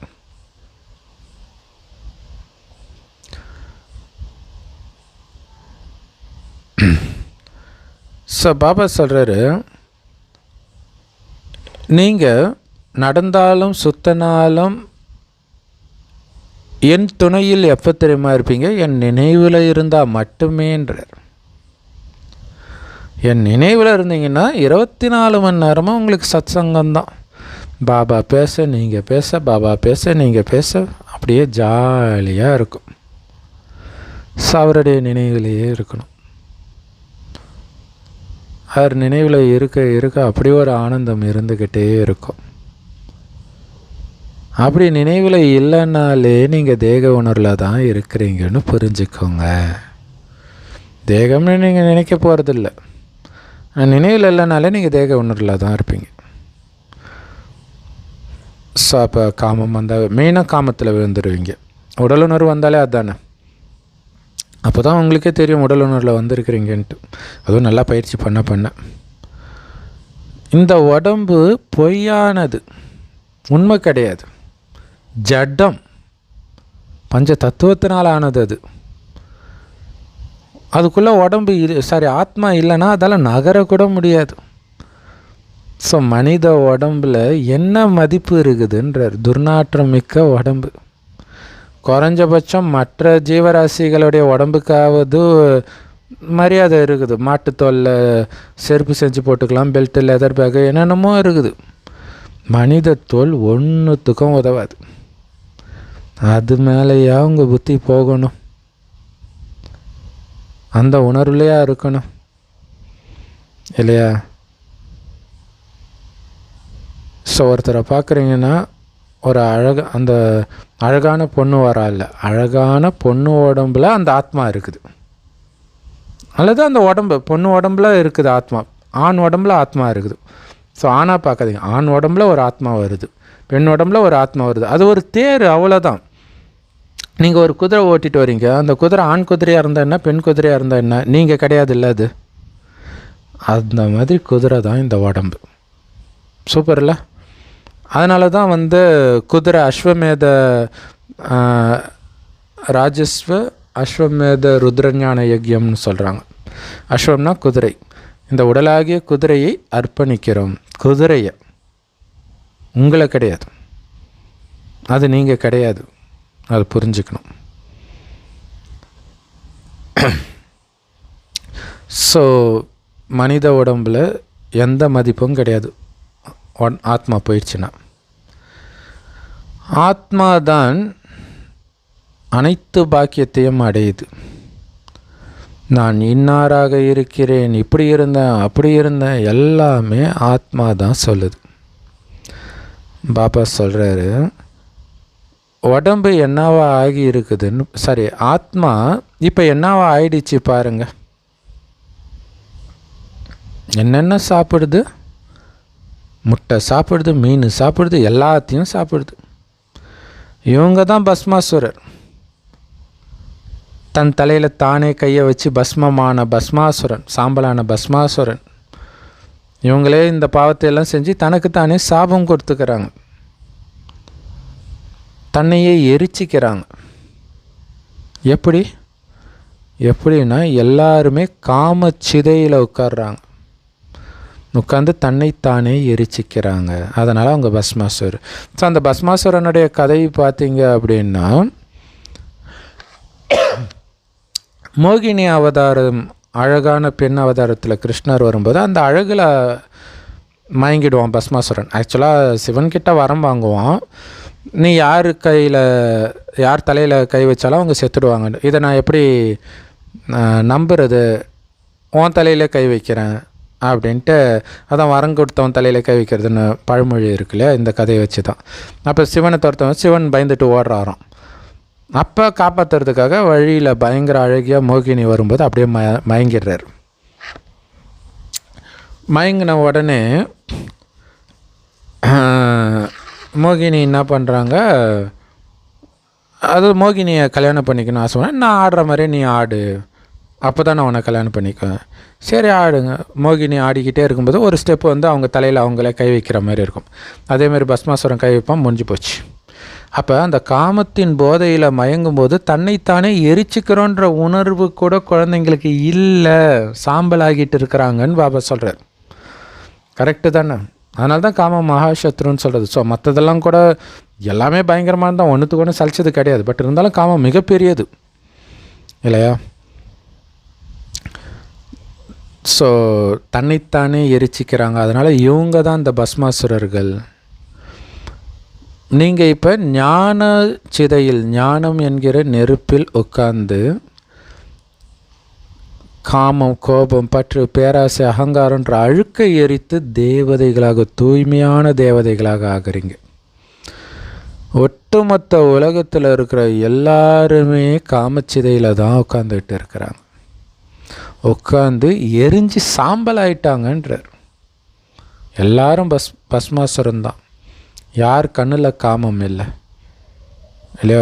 குழந்தைங்கள கூட விட்டு வைக்க மாட்டுறாங்க, பாட்டியை விட்டு வைக்க மாட்டுறாங்க, சின்ன பையனை விட்டு வைக்க மாட்டுறாங்க. அந்த அளவுக்கு மோசமாயிடுச்சு. அநாத இல்லத்தில் இருக்கிற பசங்கள விட்டு வைக்க மாட்டுறாங்க. அந்த அளவுக்கு எல்லாருடைய புத்தியும் கரப்ட் ஆயிடுச்சு. காமச்சிதையில் உட்காந்து சாம்பல் ஆகிட்டாங்க. ஆத்மாக்கள் தமோ பிரதானமாக அசிங்கமாக மாறிடுச்சு. பாபா குழந்தைகளை அழுக்கிலிருந்து அழகாக்கிறதுக்காக வந்திருக்கிறார் இல்லையா? காமத்தில் உட்காந்து அசிங்கமாக ஆன ஆத்மாவை மீண்டும் அழகாக்கிறதுக்காக பாபா வந்திருக்கிறார். ஞானச்சிதையில் காமச்சிதையில் போய் உட்காந்துராத, காமச்சிதையை விட்டு எழுந்து வந்து ஞானச்சிதையில் உட்காருன்றார். பாபா சொல்கிறார், குழந்தைகளே, நான் இந்த உடம்புன்றதையே முதல்ல மறந்துடுங்க, உங்களை வெறும் ஆத்மான்னு உணருங்க, உடலற்ற ஆத்மாவாக உணருங்க இல்லையா? உடலில் இருக்கிறத கூட மறந்துடுங்கன்றார். வெறும் ஆத்மாவை பார்த்து மட்டும் பேசுங்க. குழந்தைங்க ஸ்கூலில் படிக்கிறாங்க, படித்ததை புத்தியில் வச்சுக்கிறாங்க. வீட்டில் இருந்தால் கூட அது சாரமாக இருக்குது, அதனால தான் அடுத்த நாள் வந்து கேட்டால் டக்குன்னு சொல்லிடுறாங்க. அதே மாதிரி பாபா சொல்றார், நான் சொல்வது எப்பவும் உங்களுடைய புத்தியில் இருக்கணும். இது 24 hours ஸ்கூல், நமக்கு அதையும் புரிஞ்சுக்கணும். 24 மணி நேரமும் நீங்கள் மாணவ வாழ்க்கை தான் வாழ்ந்துட்டு இருக்கிறீங்க இந்த ஜென்மம் முழுவதும். இதை ஞாபகம் வச்சுக்கணும். இதுவும் ஞானம்தான். நான் மாணவன்றது ஞாபகம் 24 மணி நேரம் இருந்தாலே, அதுவும் கடவுளுக்கே மாணவன்றது ஞாபகம் இருந்தாலே ஆஹா சௌபாக்கியம். இதுதான் உங்கள் லட்சியம். லக்ஷ்மி நாராயணன் ஆகணுன்ற லட்சியம் எதிரே இருக்குது. அதற்காக நான் படிச்சுட்டு இருக்கிறேன் இல்லையா. எல்லாருக்கும் ஒரே மாதிரியான நேரம் கொடுக்கப்படும், அது பாபாவுக்கு தான் தெரியும். நமக்கு இதுக்கு முன்ஜென்மத்தில் எவ்வளோ நேரம் கொடுக்கப்பட்டதோ தெரியல. இப்போ பெரும்பாலும் எல்லோரும் 2வது ஜென்மத்தில் தான் இருப்போம், சங்கமயுகத்தில். இல்லை நான் இப்போ தான் வந்தேன் கிடையாது. போன ஜென்மத்தில் எவ்வளோ நேரம் நம்ம வீணாக்கணும் தெரியாது. ஏன் இந்த ஜென்மத்திலே எவ்வளோ நேரம் வீணாக்கியிருப்போம். பாபா ஞானம் கிடைச்சேன். ஸோ இந்த ஞானத்தை நீங்கள் சுத்தனாலும் நடந்தாலும் உங்கள் புத்தியில் வச்சிருங்க. எப்போவுமே குழந்தைங்க புத்துணர்வு அடையிறதுக்காகத்தான் இங்கே வரீங்க இல்லை. ஒரு நாள் முரளி படிக்கலைனாலே உங்களுக்கு தெரியும், ஒரு வழி பண்ணிவிடும் மாயா. போட்டு மிதி மிதி மிதி மிதின்னு மிதிச்சிட்டு போயிடும். அப்படியே சக்தியற்றவராக ஃபீல் ஆவீங்க. ஸோ அப்போ மீண்டும் சக்தியை நிரப்பிக்கிறதுக்கு தான் பாபா கிட்ட வரும், முரளி படிக்கிறோம். ஸோ பாபா இதை மற்றவர்களுக்கு எப்படியெல்லாம் புரிய வைக்கலான்ற யுக்தியையும் கொடுக்கிறார். வெளி உலகத்தில் எத்தனை வகையான சத்சங்கங்கள் இருக்குது. அப்படியே அவங்க சொல்லும்போது அப்படியே அவ்வளோ ராயலாக இருக்கும். நமக்கே ஒரு செகண்ட் போகலாமா, என்ன தான் நடக்குது அப்படிங்கிற மாதிரி இருக்கும். ஆனால் நமக்கு தெரியும் அதில் எதுவுமே இருக்காதுன்ட்டு. ஆனால் மனிதர்கள் அப்படி விழுறாங்க. சத்சங்கத்துக்கு போன பெருமையாக சொல்லிக்கிறாங்க. நிறைய மனிதர்கள் அங்கே ஒன்றா கூடுவாங்க. ஆனால் அதுக்கு பேர் உண்மையிலே சத்சங்கமே கிடையாது. அங்கே என்ன சத்தியமானவராக இருக்கிறார். சத்சங்கன்னா சத்தியமானவருடைய தொடர்புன்னு அர்த்தம். உண்மையிலே சத்தியமானவருடைய தொடர்பு குழந்தைகளாகிய உங்களுக்கு மட்டும்தான் கிடைச்சிருக்குது. ஸோ தந்தை மட்டும்தான் வந்து தங்க யுகத்தை ஸ்தாபனை பண்ணுறாரு. அதன் எஜமானர்களாக நீங்கள் மாறுறீங்க இல்லை. சொர்க்கத்தை உருவாக்கி அதில் சிம்மாசனத்தில் உட்கார வச்சு அழகு பார்க்குறாரு பாபா. தேக உணர்வில் வந்ததுனால தான் நீங்கள் விழுந்தீங்க. அது பொய்யான உணர்வு. நீங்கள் அந்த தேகமே கிடையாது, விழுந்துட்டீங்களே அப்படின்னு பாபா சொல்கிறார். சத்தியமானவருடைய தொடர்பின் மூலமாகத்தான் உங்களுக்கு ஏறும் கலையே ஏற்படுது. அந்த ஏறுனதுடைய பலனை அரை கல்பத்துக்கு நீங்கள் அனுபவம் பண்ணுவீங்க. ஆனால் சொர்க்கத்தில் உங்களுக்கு சத்தியமானவருடைய தொடர்பு இருக்காது. பாபா வரமாட்டார். அப்போ சத்தியமானவருடைய தொடர்பும் பொய்யான தொடர்பும் இந்த நேரத்தில் மட்டும்தான் இருக்குது. ரெண்டுத்துடைய விஷயத்தையும் இப்போ மட்டும்தான் பாபா இந்த சத்தியமானவருடைய தொடர்பு பொய்யான தொடர்புன்ற வார்த்தையே இப்போ தான் சொல்லப்படுது. ரெண்டு தொடர்பும் இப்போ தான் இருக்குது இல்லையா. துவாபர கலியுகத்தில் பொய்யான தொடர்பில் இருக்கிறீங்கன்னே உங்களுக்கு தெரியாது. பொய்யான தொடர்பில் இருக்கிறேன்னு தெரிஞ்சால் தானே சத்தியமான தொடர்பை நீங்கள் தேட போகிறீங்க. பொய்யெல்லாம் மெய்யாக நினச்சி ஏமாந்துட்டு இருப்போம். சத்தியமான தந்தை அவர் எப்போ வராரோ அப்போ அனைத்தையும் நமக்கு புரிய வைக்கிறார். அவர் வராத வரைக்கும் யாராலையும் எதையுமே புரிஞ்சிக்க முடியாது. எப்படா இங்கே வந்தோம், இதுக்கு முன்னாடி என்னாச்சு தெரியாது, இந்த பூமி எப்போ தோணுச்சு தெரியாது, எதுவுமே தெரியாது. ஸோ குழந்தைங்களுக்கு பாபா சொல்கிறார், ஆத்மாக்களே என் துணையை விட்டுடாதீங்க, உங்களுக்கு பாதுகாப்பு இல்லை. இந்த உடலின் உறவுகளை கடந்து போங்க. ஆத்மாவில் தான் கவனம் இருக்கணும், உடம்பு பக்கமே வரக்கூடாது. அழியக்கூடியது, அருவருப்பானது, அதன் பக்கம் உங்கள் புத்தி ஏன் போகுது? தங்க யுகத்தில் உடலின் தொடர்பு இருக்கும், இருந்தாலும் நீங்கள் தூய்மையாக தான் இருப்பீங்க இல்லையா. உடலின் உறவுகள் இருக்கும் தானே, அப்பா அம்மா இருப்பாங்க, கணவன் மனைவி இருப்பாங்க, நண்பர்கள் உறவினர்கள் எல்லாமே இருப்பாங்க. ஆனாலும் நீங்கள் தூய்மையாகவே இருப்பீங்க. அந்த அளவிற்கு ஆத்ம பலத்தில் இருப்போம். ஸோ சத்தியமானவருடைய தொடர்பை வைத்து மீண்டும் நாம் அழுக்கிலிருந்து தூய்மை ஆகிறோம். தூய்மை ஆயிட்டீங்கன்னா பிறகு சதோ பிரதானமான உடல் உங்களுக்கு கிடைக்கும். இந்த உடம்பு மாறாது அப்படி இல்லையா? வள்ளலார் இந்த உடம்பையே மாற்ற முடியும், அது உண்மையிலே ஏமாத்துகிற வேலை. அவருக்கு தெரியாது, தெரியாமல் தான் பண்ணியிருக்கிறார். அப்படி மாறாது இந்த உடம்பு. ஸோ ஆத்மாக்களாகிய நீங்களும் சதோ பிரதானமாக ஆகிடுவீங்க சத்தியமானவருடைய தொடர்பில் இருக்கிறதன் மூலமாக. இப்போ ஒட்டுமொத்த உலகமும் தமோ பிரதானமாகத்தான் இருக்குது. உலகம் புதியதாகுது, பிறகு பழசாகுது.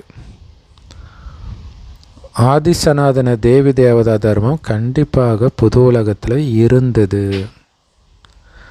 இப்போ அந்த தர்மமே மறைஞ்சிடுச்சு. மனிதர்கள் தங்களை ஆதிசனாதன இந்து தர்மம்னு சொல்லிக்கிறாங்க. குழம்பிட்டாங்க பாவம். இந்து பாதியில் வந்தது, ஆதி சனாதன தேவி தேவதா தர்மம் தான் ஆதியில் வந்தது. எப்படி ரெண்டுத்தையும் ஒன்றா சேர்த்து சொல்ல முடியும்? பாரதவாசிகளாகிய நீங்கள் தான் புரிஞ்சிக்கிறீங்க. இப்போ தான் புரிஞ்சிக்கிறீங்க. ஆதி சனாதன தேவி தேவதா தர்மத்தை சார்ந்தவர்கள் நாங்கன்ட்டு. தங்க யுகத்தின் எஜமானர்களாக நீங்கள் இருந்தீங்க. எங்கே போச்சு அந்த போதைன்றார் இல்லையா? அந்த போதை இருக்கணும் இல்லையா? உலகத்தை ஆண்டவர், உலகத்தை ஆளப்போகிறான், தமிழ் ஆளப்போகிறான்ல, ஆண்டவர்கள் நாம் தேவதைகள். அந்த போதை இருக்கணும் இல்லையா? ஒவ்வொரு கல்பத்தின் ஆயுளையும் ரொம்ப நீண்டதாக மனிதர்கள் எழுதிட்டாங்க. அதனால் எல்லாத்தையும் மறந்துட்டாங்க. இதுதான் சிக்கலில் சிக்கிற விளையாட்டு. சிக்கலை எடுக்க முடியல. இந்த மேஸுன்னு ஒரு விளையாட்டு இருக்கும். சில நியூஸ் பேப்பர் குழந்தைங்க மேகசினில் வரும். கட்டமாக இருக்கும். அப்படியே உள்ளே போய் உள்ளேருந்து வெளியில் வர முடியாது. எந்த பக்கம் வந்தாலும் வரவே முடியாது வெளியில். அந்த மாதிரி இந்த காலச்சக்கரத்தில் சிக்கிக்கிட்டு வெளியில் வர முடியாமல் அப்படியே கட்டப்பட்டு இருக்கிறோம். வெளியில் வர்றதுக்கான வழியை கற்றுக் கொடுக்குறாரு. ஏன்னா இப்போ வீட்டுக்கு போனோம்ல, இந்த ஞானத்தை எல்லாம் படிக்கிறதன் மூலமாக,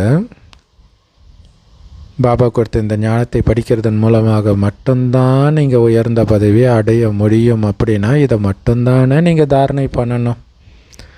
24 மணி நேரமும். அரை கல்பத்துக்கு பிறகு ராவண ராஜ்யம் திரும்ப தொடங்கிறதுனால உங்களுடைய வீழ்ச்சி ஸ்டார்ட் ஆகிடுது இல்லையா? மீண்டும் விழ ஆரம்பிச்சிடுறீங்க ராவண ராஜ்யம் ஸ்டார்ட் ஆகிறதுனால.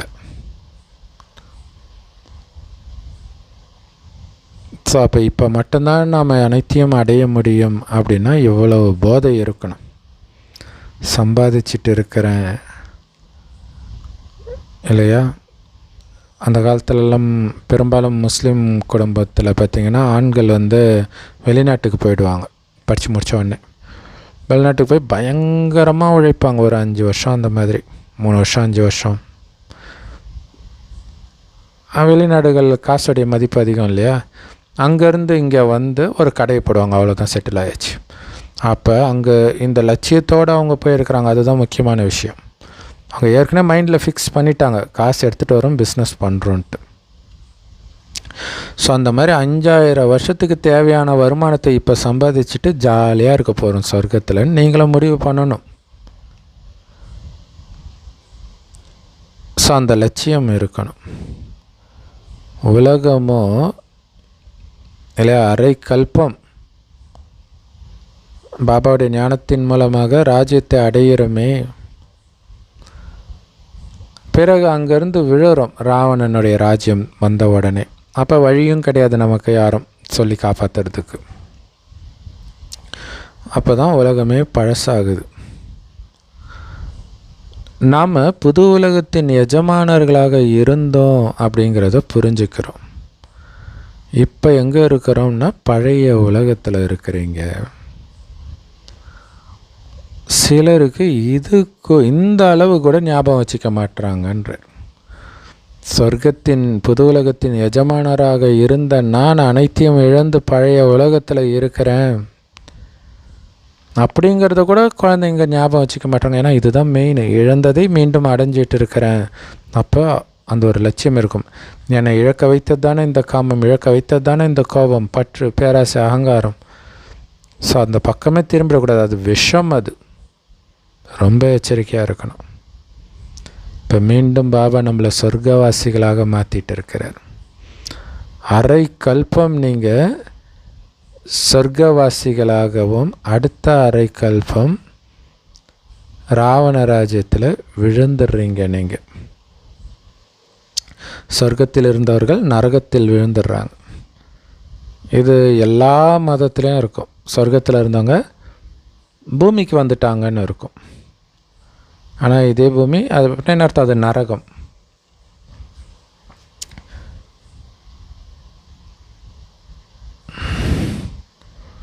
இந்த உலகம் கண்டிப்பாக பழையதாகும்.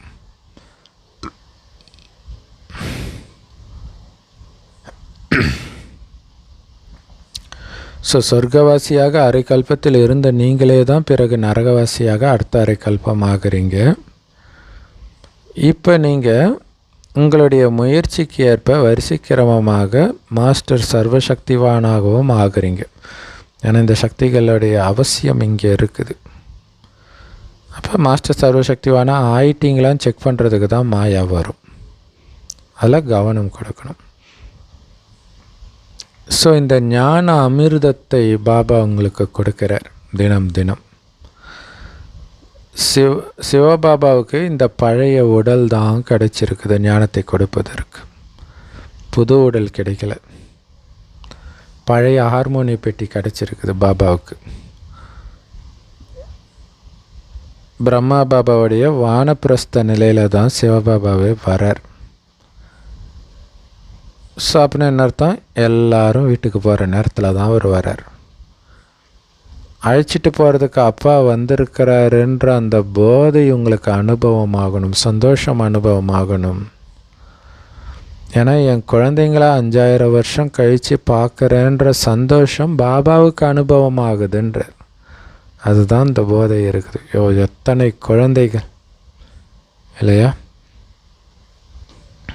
ஸோ இது புரியாமல் அவங்க பக்தி மார்க்கத்தில் குறிப்பாக பைபிளெல்லாம் பார்த்திங்கன்னா இவருக்கு இத்தனை நூற்றுக்கணக்கான குழந்தை, ஆயிரக்கணக்கான குழந்தை அப்படிலாம் இருக்கும். அது எல்லாம் பாபாவுக்கு மட்டுமே இல்லை. சங்கமிகத்தின் விஷயந்தான் அங்கே வெளிப்பட்டு இருக்குது இல்லை. மற்றபடி 1000 குழந்தை பெற்றுட்டா யாராவது நிம்மதியாக இருக்க முடியுமா? அத்தனையும் வளர்க்க முடியுமா? ஸோ இங்கே பாபாவுக்கு அளவற்ற சந்தோஷம் அனுபவமாகுது இத்தனை குழந்தைகளை பார்த்து. நான் குழந்தைங்களுக்கு இந்த ஞானத்தை கொடுத்து ராவணனுடைய சிறையிலிருந்து விடுவிக்கிறதுக்காக வந்திருக்கிறேன். இந்த பாகம் மிக மிக மிக மிக சந்தோஷமாக குஷியாக நான் நடிக்கிறேன்ற இல்லை. உங்களை ராவண ராஜ்யத்திலேருந்து விடுவிக்கிறது சாதாரண விஷயம் கிடையாது. ஆனால் ரொம்ப சந்தோஷமாக இந்த பாகத்தை நடிக்கிறேன்றார். அப்போ அவருக்கு தெரியுது என் குழந்தைங்களை காப்பாற்றுறதுக்காக நான் வந்திருக்கிறேன் அப்படின்ட்டு. பாபா ரொம்ப குஷியாக தன்னுடைய பாகத்தை நடிக்கிறார். ஒவ்வொரு கல்பத்திலும் பாபா வர வேண்டி இருக்குது. இந்த பாகம் ஒரு பொழுதும் முடிவடைகிறதே கிடையாது. மீண்டும் மீண்டும் தொடர்ந்துக்கிட்டே இருக்கும். ஸோ அப்போ குழந்தைங்களுக்கு எவ்வளவு சந்தோஷம் இருக்கணும். பாபாவே வந்து என்னை தேர்ந்தெடுத்திருக்கிறார் இல்லை. கோடானு கோடி பேருக்கு தெரியாது பாபா வந்துட்டார்ன்ற செய்தி. ரொம்ப கையடக்கமுள்ளவர்கள் தான் தெரிஞ்சிருக்கிறாங்க. அதில் ஒருத்தனாக நான் இருக்கிறேன்ற அந்த போதை இருக்கணும் உங்களுக்கு.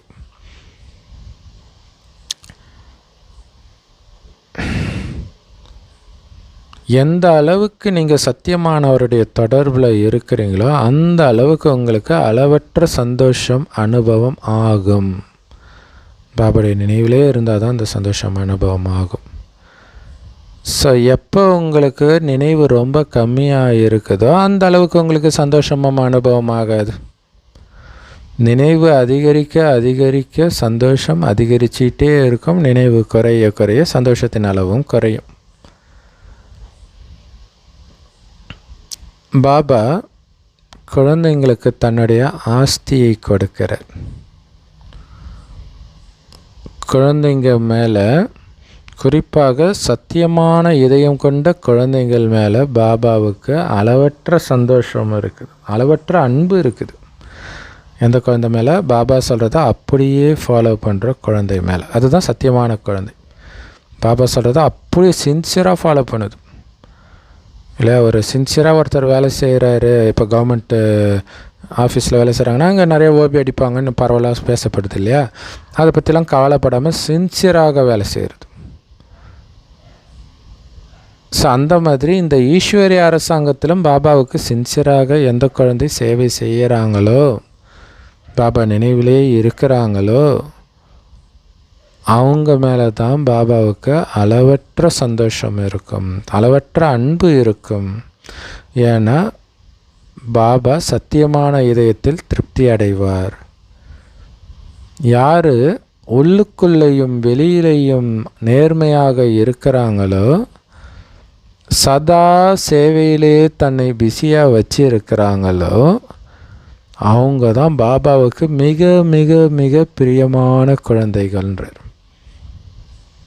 பாபா கிட்ட எதையும் மறைக்கவும் கூடாது, சேவையிலே தன்னை பிஸியாக வச்சுக்கணும். அப்போ வீண் எண்ணமும் வராது. வீண் எண்ணம் வரவங்களால சேவை பண்ண முடியாது. ஸோ அப்படி சேவையிலேயே தன் வாழ்க்கையை அர்ப்பணிக்கிற குழந்தைங்க தான் பாபாவுக்கு மிக பிரியமான குழந்தைகள்.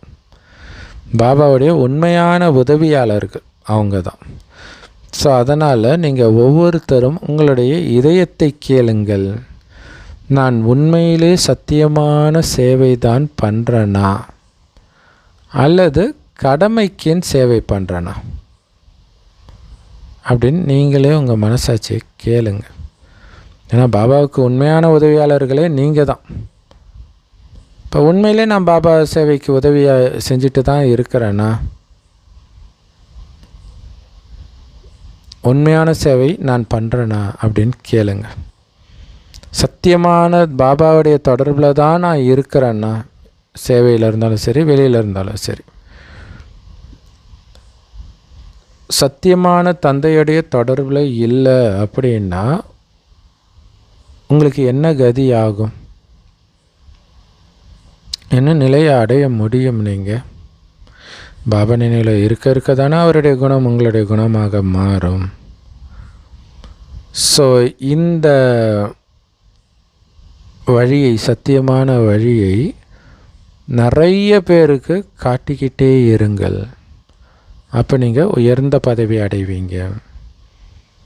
ஸோ உங்களை செக் பண்ணிக்கிட்டே இருங்க. சத்தியமான தந்தைக்கிட்ட இருந்து நான் என்ன ஆஸ்தி அடைவேன் அப்படின்னு செக் பண்ணிக்கிட்டே இருங்க. ஸோ இது வரிசை கிரமமாக இருக்குதுன்னு தெரியும். சிலர் பெரிய ஆஸ்தி அடைவாங்க, மற்றவர்கள் கம்மியாக அடைவாங்க. ஸோ அந்த ஆஸ்தி அடையிறதுலேயே ஒருவருக்கொருவர் இரவு பகலுக்கான வித்தியாசம் இருக்குது. ஸோ அற்புதமான முரளி கொடுத்த அன்பான பாப்தாதாவுக்கு அன்பு நினைவுகள் மற்றும் காலை வணக்கம். பாப்தாதா சொல்கிறாங்க, தேக உணர்விலிருந்து முற்றிலும் விடுபட்டு இருங்க. தேகத்தின் அனைத்து உணர்வுகளில் இருந்தும், காமம், கோபம், பற்று, புலனின்பம் எல்லாத்துலேருந்தும் விலகி இருங்க. உடம்புன்னு ஒன்று இருக்கிறதே ஞாபகம் இருக்கக்கூடாது இல்லையா? அப்போ உடல் உணர்வு, அந்த ருசியை சாப்பிட்றது எல்லாத்துலேருந்தும் விடுபடுவீங்க. முழுக்க முழுக்க ஆத்ம உணர்வுலையும் பாபா நினைவுலையும் மட்டும் இருந்தால் அது ரொம்ப ஈஸி, சக்தி நிரம்பும். ஸோ நீங்கள் எடுத்திருக்கிற அந்த உடலின் உணர்விலிருந்து முற்றிலும் விலகி சத்தியமானவருடைய தொடர்பில் தூய்மையாக இருங்கள்.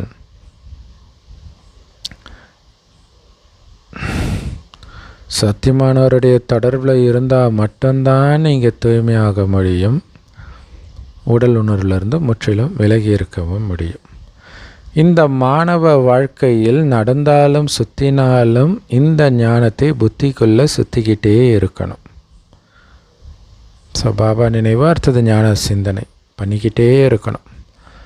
ஸோ இந்த லட்சியத்தை உங்கள் முன்னாடி வைத்து முயற்சி பண்ணுங்கள். சத்தியமான இதயம், நேர்மையான இதயம் கொண்டவர்களாகி பாபாவுக்கு உதவியாளர் ஆகுங்கள்.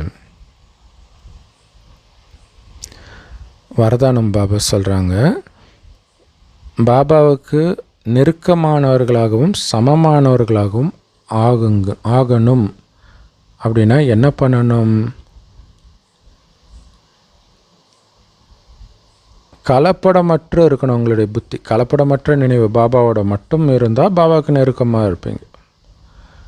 அனைத்து தடைகளிலிருந்தும் விடுபட்டவராகவும் இருக்கணும். அதன் மூலமாக உங்களுக்கு என்ன பரிசு கிடைக்கும் தெரியுமா?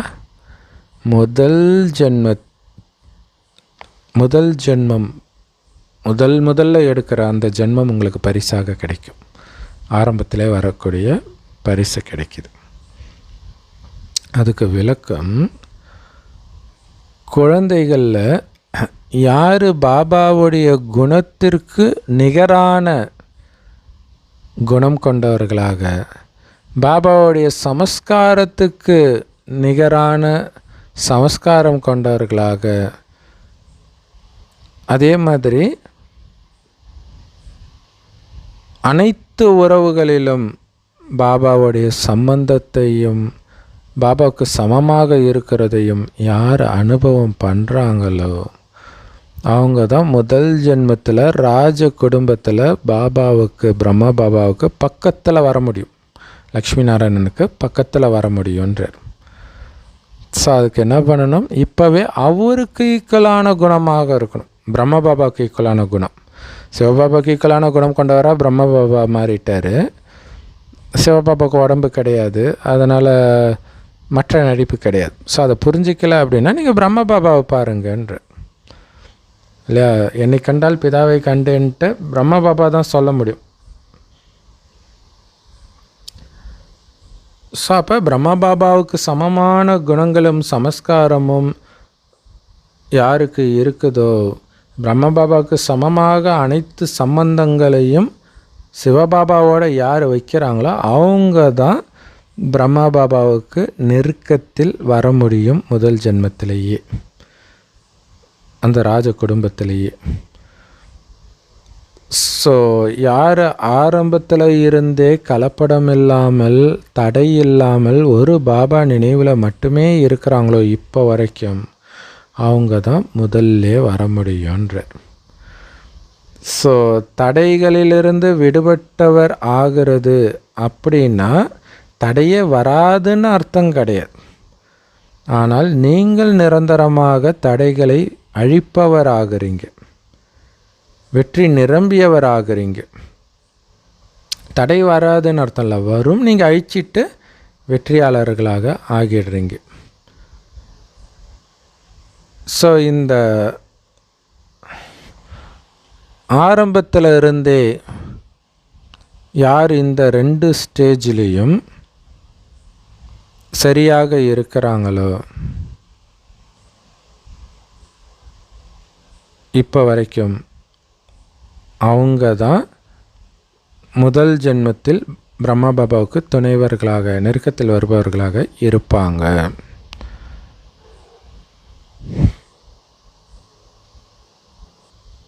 ஸோ ஆரம்பத்துலேருந்தே பாபாவுக்கு சமமாக நம்மளும் இருக்கணும், தடைகளற்றவராக. அப்படி யார் இருக்கிறாங்களோ, தடைகளற்றவராகவும் பாபாவுக்கு சமமாகவும் யார் இருக்கிறாங்களோ அவங்க தான் பிரம்மா பாபாவுக்கு துணைவர்களாக, அதாவது ஸ்ரீ கிருஷ்ணருக்கு துணைவர்களாக முதல் ஜென்மத்திலே வந்துடுவீங்க. ஸ்லோகன்: அமைதி சக்தியின் மூலமாக நெகட்டிவை பாசிட்டிவாக மாற்றிடுங்க. நெகட்டிவான ஒரு சம்பவம் நடக்குது அப்படின்னா அப்படியே பாபா நினைவிலே இருங்க. ஏதோ நன்மை இருக்குது, ட்ராமாவில் கண்டிப்பாக நன்மை இருக்குது அப்படின்னு டக்குன்னு மாற்றிடணும். அமைதி சக்தியில் இருந்தால் அதில் உள்ள நன்மை மட்டுமே உங்கள் கண்ணுக்கு தெரியணும். இப்போ அமைதி சக்தியின் மூலமாக எதிர்மறையை நேர்மறையானதாக மாற்றிடுங்கள். ஸோ இன்றைக்கி அவ்யக்த பயிற்சி, ஏகாந்த பிரியராகி ஒற்றுமை மற்றும் ஒருமுகத்தன்மையை தாரணை செய்யுங்கள். ஸோ ஸ்தூலமான அமைதியின் கூடவே தனிமை இல்லை ஸ்தூலமான தனிமை அமைதின்னு சொல்கிறோம். யாருமே இல்லாமல் தனியாக இருக்கிற இடத்துல இருக்கிறது. ஆனால் அது கூடவே அந்த ஒருவரின் நினைவிலேயே மூழ்கி போகிறது தான் ஏகாந்தம் அப்படின்னு பாபா சொல்கிறார். இல்லை ஏகாந்தம்னா மற்றவர்கிட்ட இருந்து தனியாக இருக்கிறது மட்டும் கிடையாது.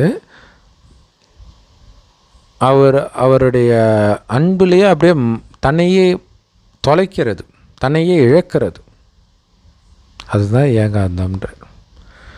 ஒருமுகத்தன்மை சக்தியின் மூலமாக நீங்கள் எந்த ஆத்மாவுக்கு வேணாலும் செய்தி அனுப்ப முடியும். எந்த ஆத்மாவை வேண்டுமானாலும் உங்களால் எழுப்ப முடியும். எந்த ஆத்மாவின் சத்தத்தையும் உங்களால் கேட்ச் பண்ண முடியும். தூரத்தில் இருந்து கொண்டே உங்களால் எந்த ஆத்மாவுக்கும் சகயோகமும் கொடுக்க முடியும். ஸோ அதுக்கு என்ன வேணும்? ஒருமுகத்தன்மை வேணும். ஒருமுகத்தன்மை எப்போ வரும்? பாபாவுடைய நினைவிலேயே மூழ்கிறது, அந்த அன்பிலேயே மூழ்கிறது. அவரை பற்றி வேறு எந்த சிந்தனையும் இல்லாமல் போகிறது. ஸோ அதுக்கு கான்சன்ட்ரேஷன் பவர் இருந்தால் தானே அப்படி இருக்கும். கான்சன்ட்ரேஷன் பவர் இல்லைன்னா வெளியில் போயிடும் இல்லையா? ஸோ கவனம் வைக்கணும். கான்சன்ட்ரேஷன் பவரும் ரொம்ப ரொம்ப முக்கியமானது. ஸோ அப்படி அந்த அளவுக்கு கான்சன்ட்ரேஷன் தான் இருக்கிற ஆத்மாவுக்கு, தமிழ்நாட்டில் வந்து அமெரிக்காவில் இருக்கிற ஆத்மாவுக்கு கூட நீங்கள் ஒரு செய்தி கொடுக்க முடியுன்றார். கடைசியில் அப்படி தான் ஆகும் இல்லை? இப்போ அரபு நாட்டுக்கெல்லாம் நம்ம போகிறது இல்லை. பாலஸ்தீனு, உக்ரைனு இவங்களாம் என்ன ஆகும்? உங்களுடைய ஒருமுகத்தன்மையின் மூலமாக அவர்களுக்கு உங்களால் செய்தியை கொடுக்க முடியும். அதுக்கு பாபாவை தவிர வேறு எந்த நினைவும் இருக்கக்கூடாது. நிரந்தரமாகவே 24 மணி நேரம் அந்த பயிற்சியில் தீவிரமாக இருந்துக்கிட்டே இருக்கணும். வீண் விஷயத்தில் இருந்தெல்லாம் புத்தியை விலக்கிக்கிட்டே இருக்கணும். அல்லது டக்குன்னு நீங்கள் மேலே போயிடணும். உங்களை சுற்றி யாராவது தப்பை பேசினா கூட டக்குன்னு நீங்கள் மேலே போயிடணும். அதை கேட்கக்கூடாது. ஸோ அப்படி இருந்துச்சுன்னா எந்த ஆத்மாவுக்கு வேண்டுமானாலும் உங்களால் சக்தி கொடுக்க முடியும். எந்த ஆத்மாவை வேணாலும் வர வைக்க முடியும். எந்த ஆத்மாவுடைய சத்தத்துடைய உண்மையான அர்த்தத்தை புரிஞ்சுக்கிட்டு எந்த ஆத்மாவுக்கும் தூரத்தில் இருந்துக்கிட்டே உங்களால் சகயோகம் கொடுக்க முடியும் அப்படின்னு பாபா சொல்கிறார். இல்லையா? பாபா அனைத்துமாக நம்மை மாத்துறார். உங்களால் முடியும் முடியும் முடியும்ன்றார். ஸோ முடியும்ன்றது உங்கள் மைண்டில் இருக்கணும். அதுக்கு அந்த போதை இருக்கணும். பாபா வந்திருக்காரு, என்னை கூட்டு போக வந்திருக்கிறாரு. இந்த மாதிரி போதையிலே மூழ்க மூழ்க மூழ்க தான் எந்த ஆத்மாவுக்கு வேணாலும் செய்தி அனுப்பக்கூடிய சக்தி உங்களுக்கு இருக்கும் அப்படின்னு பாபா சொல்கிறார். Om Shanti. Love you Bap Dada. Thank you Bap Dada. குஷியாக இருங்க, குளிர்ச்சியாக இருங்க.